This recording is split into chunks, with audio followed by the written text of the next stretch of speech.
හරි මේ මම මේ වීඩියෝ එක කරන්නේ 2025 level exam එකේ biology paper එක combined maths physics MCQ එක.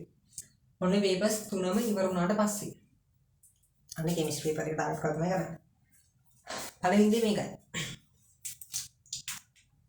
පළවෙනි දේ තමයි biology paper එක සහ combined maths paper දෙක පොඩ්ඩක් හොඳට අධ්‍යයනය කරලා බලුවට පස්සේ අපිට කියන්න පුළුවන් දේ තමයි theory base වෙච්ච paper එකක් තමයි වෙන්නේ.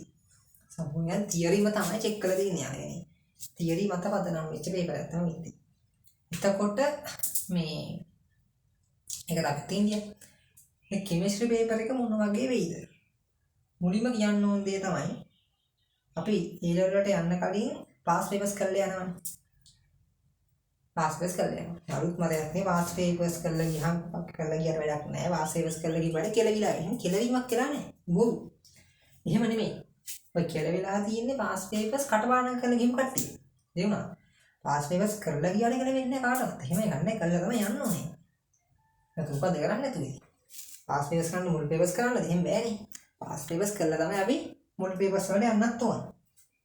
ඒ නිසා උතර කෙලවීමක් නැහැ. හැබැයි කටපාඩම් කරලා ගියොත් එහෙම කෙලවෙනවා තමයි ඇත්ත. එනේ past papers වල තියෙන කරුණු අවබෝධයෙන් කරා නම් past papers 5-6 වතාවක් 10 වතාවක් එහෙම කරන්න වෙන්න පුළුවන්. එකම theory ඔළුවට යන්න එකම paper එක කීප වතාවක් revise වෙන්න ඕන. ඒක ඇත්ත. එහෙම කරද්දී ඒක කටපාඩමක් විදිහට ගන්න නැතුව ඉන්න ඕනේ. ඒකයි ප්‍රශ්නේ.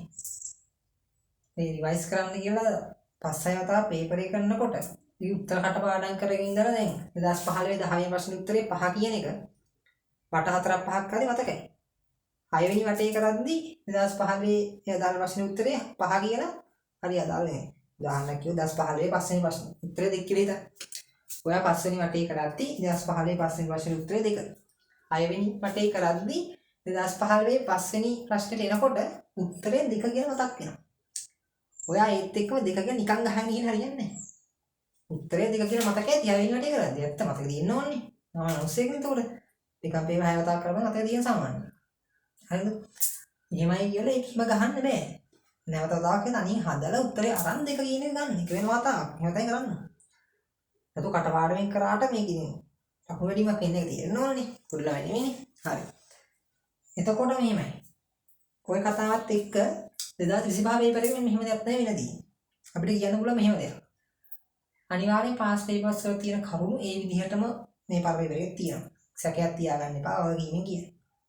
past papers වල ආපු නැති අමුතු කෙලි කෑලි ජීවිතේට අහන්න නැති අලුත් ඒවා එහෙම අහන්නේ.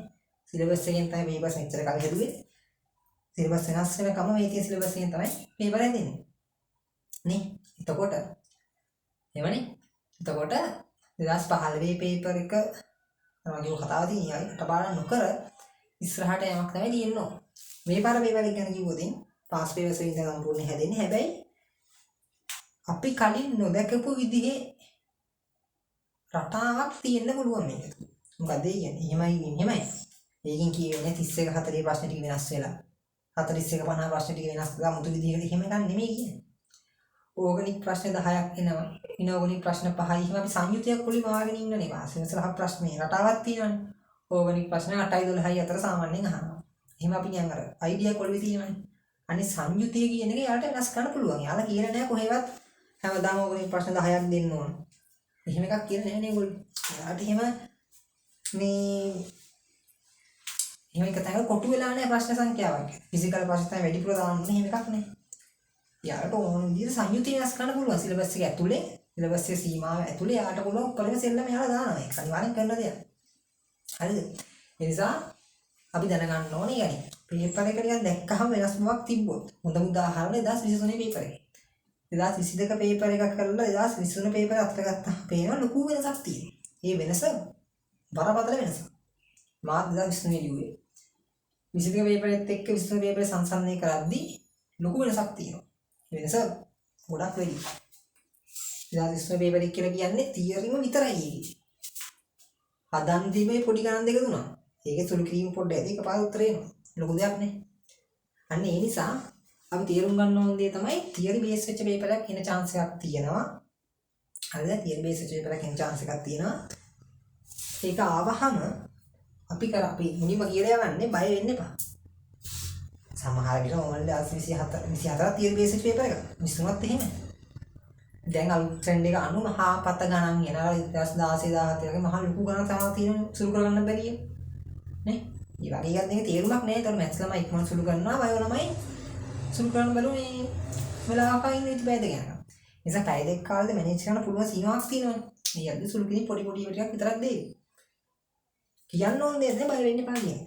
මොකද අපි දන්න පාස් පේපර්ස් කරලා මොල් පේපර්ස් කරලා ඒවයි තිබිච්ච දේවල් තමයි අහන්නේ. හැබැයි අහන විදිහේ යම් වෙනස්කම් තියෙන්න පුළුවන්. මේ ප්‍රශ්නයක් අහුවේ සාමාන්‍යයෙන් වෙනදා ඕගනික් ප්‍රශ්න දෙක වෙනදා ඕගනික් ප්‍රශ්න දෙකක අහපුවා මේ පාර එකක අහන්න පුළුවන්. මේක කියවෙන ආපහුගෙන අමාරු විදිහ නෙමෙයි කියන්නේ. පේපරේ අමාරු නෑ ලේසි. තමයි ලබන සතියේ පේපරේ ලේසි කෙමිස්ට්‍රි එකෙන් සීගත් එකේ ඒකත් එහෙමයි. අමාරු වෙන විදියක් නෑ කොහොමද? මම කියන්නේ මෙහෙම සාමාන්‍ය අපි කියන්නේ අර අයිඩියා එකක් ඔළුවේ වාගෙන යන්න එපා පේපරේ ලේසි වෙයි. නැත්නම් අමාරු වෙයිවත් එහෙම නිකන් මුකුත් මවා ගන්න එපා. අර මේ දවස්වල දැන් තියෙන අර මොකක්ද අපි කියන්නේ අර මේ හොඳ අර පාඩයක් කියන්නේ මනපදයක් කියනවනේ. හිතන දේ වෙන්නෙත් නෑ වෙන දේ හිතා ගන්නත් බැහැ කියලා කියනව නේද? එහෙම පදේ කියන්නේ. හිතන දේ වෙන්නෙත් නෑ වෙන දේ හිතා ගන්නත් බැහැ. ඒක මෙහෙමයි. මේකේ තේරුම අපි හිතන කිසි දෙයක් වෙන්නේ නැහැ කියන එක නෙමෙයි. ඉතින් මෙහානි වැඩක් නැහැ ජීවිත වෙන එකේ. හිතන දේ වෙන්නේ නැත්තම් අපි හිතන් ඉන්නවා මෙනිසින් යනවා. හිතමු අපි හිතන් ඉන්න කැම්පස් යනවා. ඒත් අපි දැන් හිතන් ඉන්න දේ වෙන්නේ නැත්තම් වැඩක් නැහැ ජීවිත වෙන එකේ. ඒකෙන් කියවෙන්නේ හිතන් ඉන්න දේ වෙන්නේම නැහැ කියලා නෙමෙයි. වෙන්න ඕනේ chance එකක් තියෙනවා. වෙන දේ හිතා ගන්න බෑ. එහෙම හිතන දේ වෙන්නේ නැහැ වෙන දේ හිතා ගන්න බෑ. වෙන දේ හිතා ගන්න බෑ කියලා කියන්නේ දැන් වෙන දේ කියන එක අපිට හිතා ගන්න බෑ කියන්නේ අපිට වෙන දේක් අපි හිතනවද මෙහෙම මට ඒකක් ඒවි කියලා අපි හිතන් ඉන්නේ. අපි දැන් ලිව්වට පස්සේ අපි හිතන් ඉන්නවා මට ඒකක් ඒවි. එහෙම හිතන් ඉන්නේ වෙන දේ හිතා ගන්න බෑ කියලා කියන්නේ ඒ යම් කිසි සම්භාවිතාවකින් තමයි අදහසෙන් කියන්නේ. නැතු අපි හිතන දේ ජීවිතේට වෙන්නේ නැහැ. වෙන දේ අපිට හිතා ගන්නවත් බෑ. එහෙම එකක් නෙමෙයි. සාරාංශගත උත්තර කියන්නේ අනුමාන ගැන. ගෙසින් ගැන තමයි අදහස. හිතන දේ වෙන්නේ නැහැ. වෙන දේ හිතා ගන්නත් බෑ කියලා පාඩයෙන් කියවෙන්නේ අනුමාන. ගෙසින් කියන එක. ඒ කියන්නේ ගෙසින්. අනුමානම් බවනේ කියන එක. අනුමාන හරියන්නත් පුළුවන් නැති වෙන්නත් පුළුවන්. තේරුණාද කියන්නේ?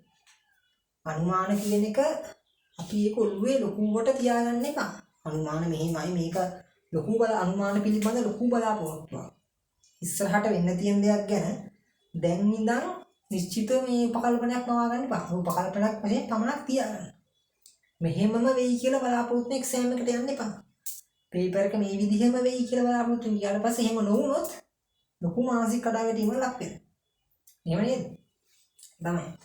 කියන්නේ හිතෙන් දේ වෙන්නේ නැත්නම් දේ හිතා ගන්නත් බැහැ කියන අනුමාන ගැන කියන අදහස සාරාංශගත කරොත් අනුමාන පිළිබඳව ලොකු විශ්වාසයක් තියාගන්න එපා. දැන් මෙහෙම පේපර් එක මෙහෙම වෙයි කියලා අපි තාම දැකපු නැත් දෙයක් ගැන මේ කතා කරන්නේ. එහෙම එකක් ගැන අපිට මෙතන ඉඳන් ඉතින් මැජික් මායා බලයෙන් වගේ එහෙම කියන්න බෑනේ. අපි නිකන් උපකල්පනයක් තමයි මේ අපි කියන්නේ. මාත් නෙමෙයි මොකද කරලා කියන්නේ සර් කෙනෙක්වත් කියන්නේ එහෙම දෙයක්.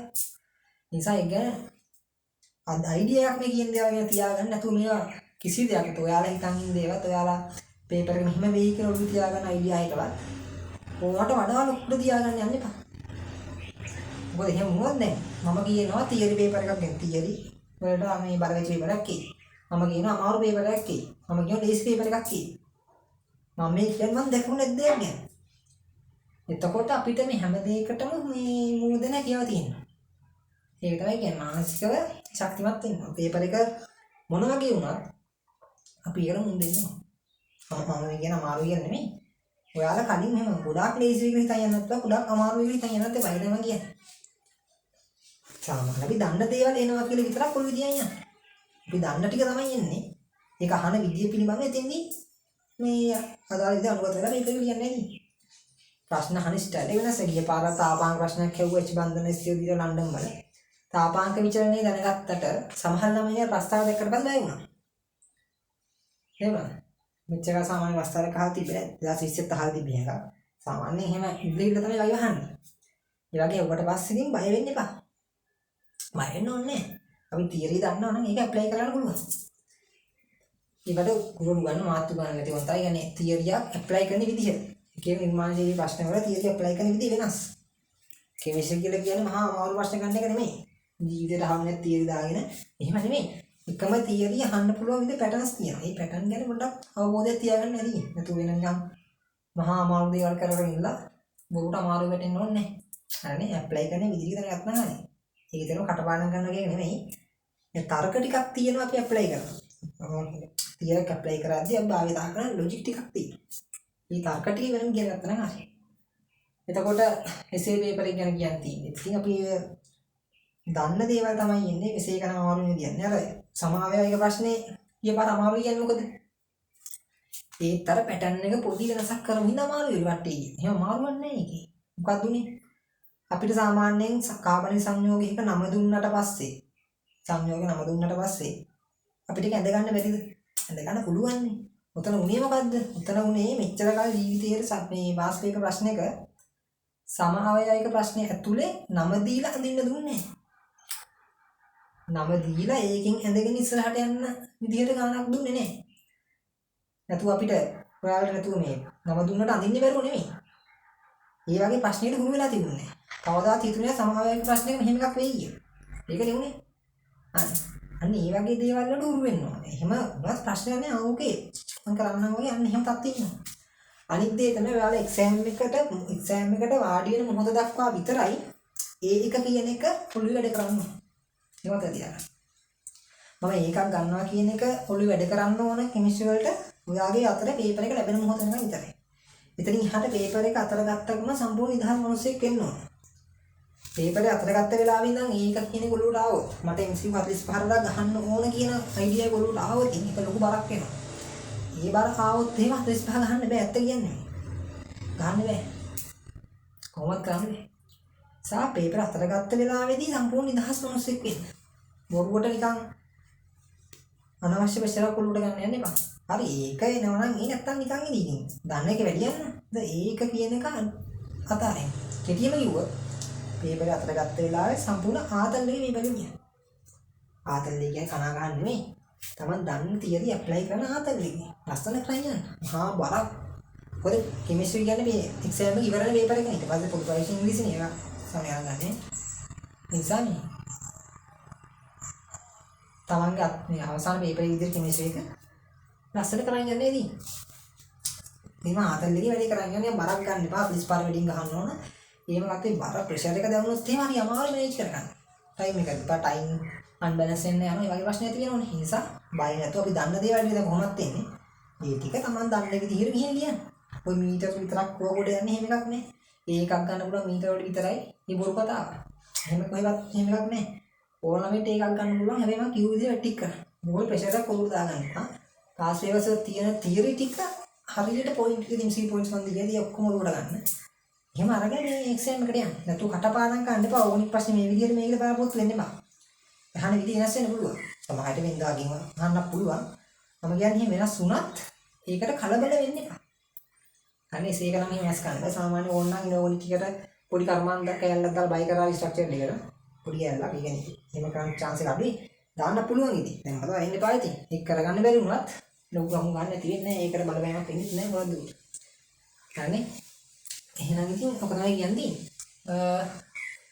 හැමෝම හොඳ එක්සෑම් එක කරගන්න.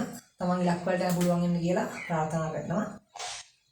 මේ ශායකයෙන් වැඩි කොට දාගන්න. තව එකකට යන්න එපා ඇත්තටම. මේ තේරුමක් නැහැ නේ. පුළුවන් නම් මේකෙන් කොට දාගන්න. තව එකකට යන්න නැතුව වැඩේ කරගන්න පුළුවන් වෙන කියලා හැමෝටම ප්‍රාර්ථනා කරනවා. හරි. වැඩි කරගන්න.